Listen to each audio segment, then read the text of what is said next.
How to refer friends and get coins on Trendyol. Hello guys and welcome back to the channel. In this video, I'm going to show you how you can easily refer friends on Trendyol and earn coins by sharing item links or collections. And I'm going to show you how you can boost your rewards in the Trendyol Referral program. So let's get started. First of all, simply open Trendyol application and then you're going to click on account here at the bottom right. Once you do so, you'll be able to see a couple of services. So you're going to click on coin balance.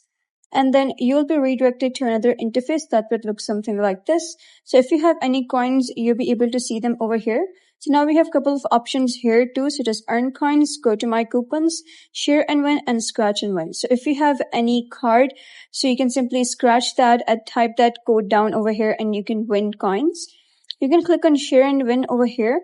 And once you do so, you'll be taken over to this interface. So now we have here is order journey and collection journey. So you can simply click on share products, and simply select the product and share the codes. And whenever someone buys the product using your code, then you will earn coins. And you can also click on collection journey, click on create collection.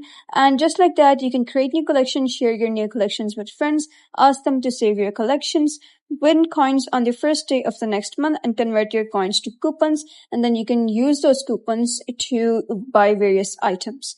So that is basically how you can refer friends and get coins on Trendyol. So if you found this guide helpful, give it a thumbs up and don't forget to subscribe for more helpful tutorials. I'll see you in the next video.